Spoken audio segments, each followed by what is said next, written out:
Good morning, day 62 from the refuge.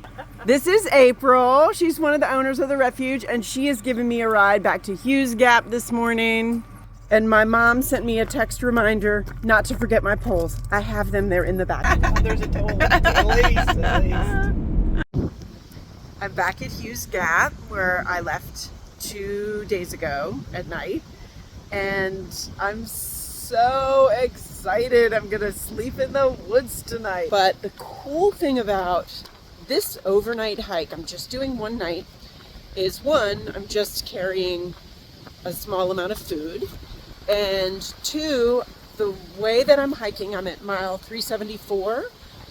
I'm going to mile 397 over 2 days, and that's where the refuge hostel is. So I had to be driven here, but I will be walking back to the refuge, which means I got to leave things that I don't need there.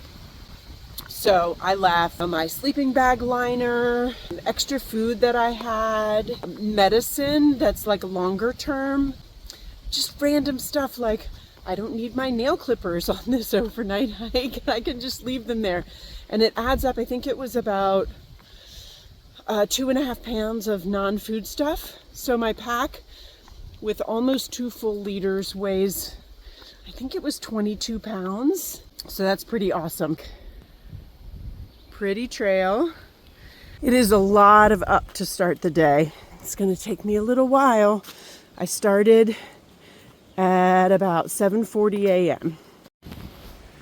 The storm that came through here 2 nights ago and yesterday morning definitely had an impact. So here's just the first trail evidence of that storm. Well, I've hardly proceeded up the trail, and I decided that I would put Lucatape here. This part of my foot is really tender. I didn't make time for it this morning before I left, and I just thought, well, you know, maybe it'll be fine. Hot spot care and blister avoidance. That is the plan. It's pretty windy.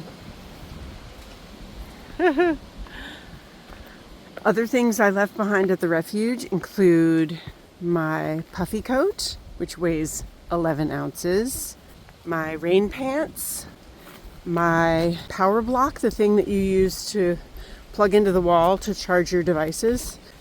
It all adds up. It's just mostly a lot of little things.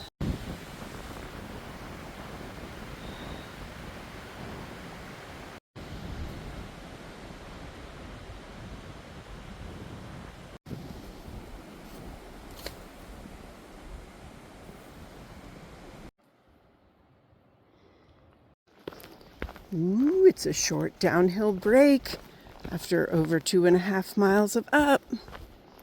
There's more to come. But I'm really appreciating this.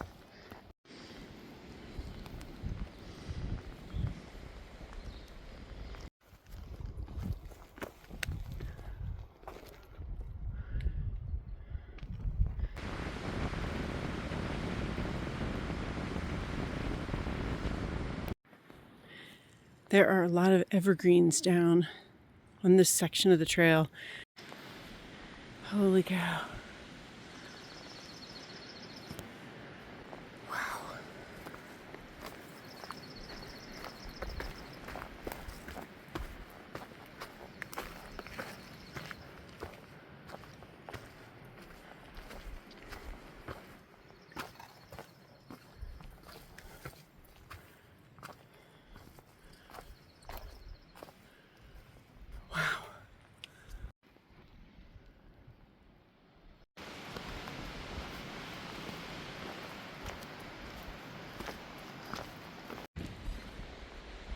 This must be some sort of trail grippy stuff to keep you from slipping.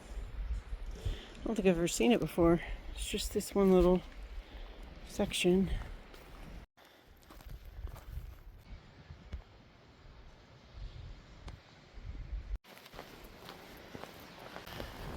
There used to be a hotel here. Guess I better go check it out.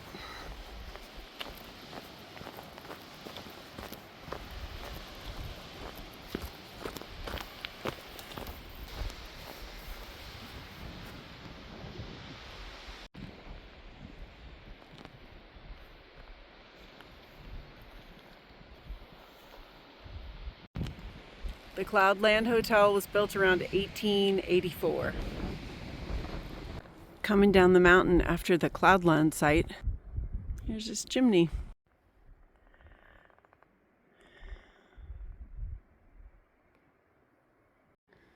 The trail is currently a stream for as far as I can see.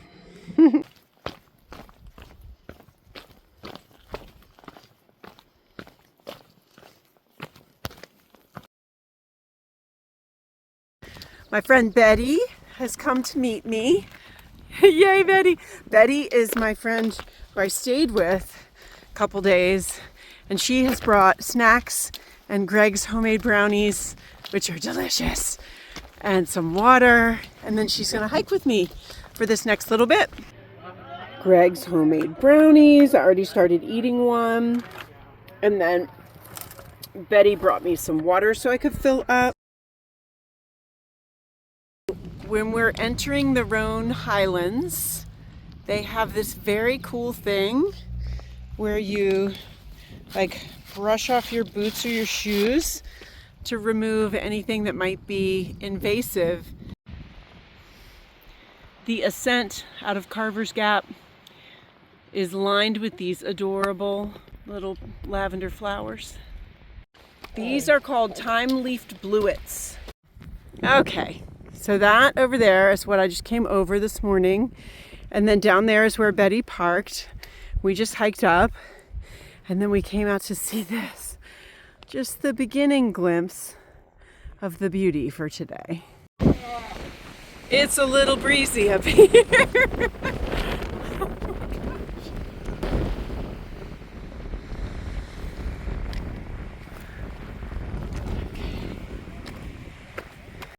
All right, we are at Round Bald in the Roan Highlands, and it's got this nice viewfinder so you can tell what's what. It's still a little hard for me, but it's very gorgeous. This is what I would call sweeping views.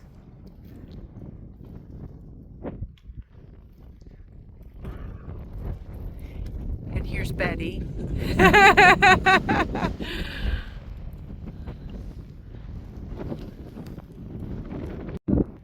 Okay, that is Big Bald, which is where I was when the hiker had norovirus at the top of it.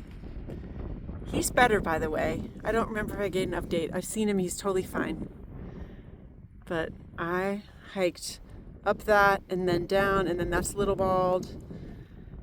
And that was a week ago today, actually.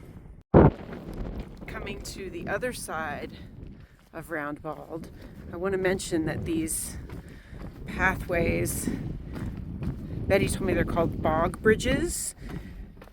Greg was on the team that installed these, and the idea is to help keep the path from being so wide here with all of the foot traffic. Sure is gorgeous. There is another viewfinder map here. So from here we can see the Appalachian Trail going over Jane Bald over there, also part of the Roan Highlands. But we can see Mount Rogers from here, and that's the highest point in the state of Virginia. So that is amazing. So we're hiking along from Round Bald to Jane Bald, and I can just see in the distance right there, I'm going to take my finger away so it can refocus, that is Table Rock in North Carolina. So I'm imagining some of you are familiar with that. And then what's the one on the left is Hawksbill? Hawksbill. And they're on by the Linville Gorge. Oh, by the Linville Gorge, yeah. This post is very cool because Betty was just telling me when it gets really fogged in, people will get turned around. So on this side of the post it says north, so you know. On the other side, it's got the south. That's really helpful to keep people from getting lost. And I can see the next post, it's the same. Oh, so much beauty here. And we found a little spot with no wind.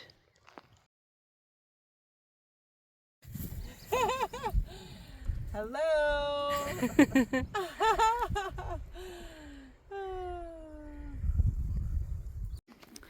These trees are really cool. They're short and they've got a bunch of lichen on them.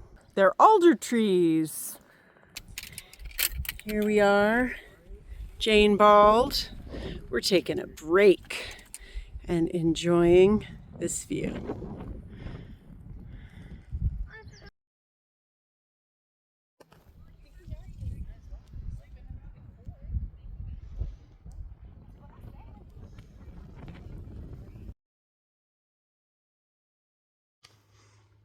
Look at the trail in the distance. You can even see the people on it out there. There goes Betty. I'm at the junction with Grassy Ridge, which goes off to the right, and then the AT goes downhill here. And so Betty is headed back to her car. It was so nice to have her hike with me for a little bit, and she brought me those brownies which I showed you, but then also some grapes, and I'm carrying the grapes with me, and I'm sure they will be really awesome when I'm cooking my dinner to have those first. And it's just nice to have the company of a friend. It's really nice, and this is a gorgeous place to enjoy with another person. I think today is going to be a sunburn kind of day. I'm used to being in and out of the woods, and so I've only just applied sunscreen to my face for the second time. I look pretty pink already. The views today just keep on giving.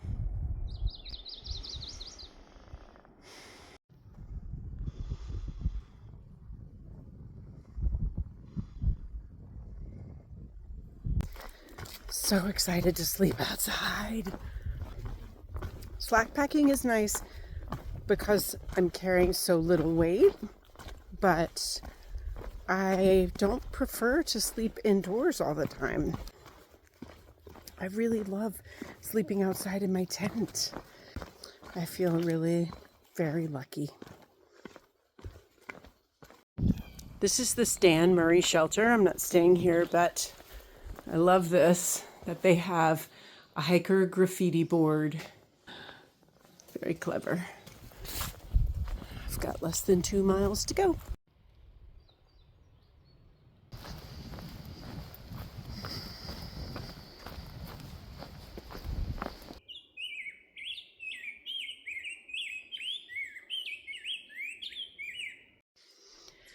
I'm at Yellow Mountain Gap. It's the turnoff to the place I've decided to camp. I've hiked 12.2 miles today in 9 hours and 45 minutes. And it sounds like it's a pretty big open meadow with some decent views. So I'm headed out there now. All right, coming into the meadow. There are a couple of former thru hikers here. I met them back at the spring. Wow. This is the view from where I am about to put up my tent. I feel like I'm winning today. It sure is nice to get to camp at a reasonable time. This is my spot for cooking dinner. There's actually a picnic table here. I cannot recall the last time I got to camp before 6 p.m. and I really dig it. Oh, it's just 6:40 and I set up my tent over there, and I already got my water, and my electrolyte tablet is fizzing in here, and I'm actually gonna drink my electrolyte before I cook dinner. I'm tired, but I'm good, and I'm looking forward to going to bed nice and early out in the woods. And as a pre-dinner appetizer, I have these green grapes that Betty brought for me, and I'm excited to have fresh fruit while backpacking.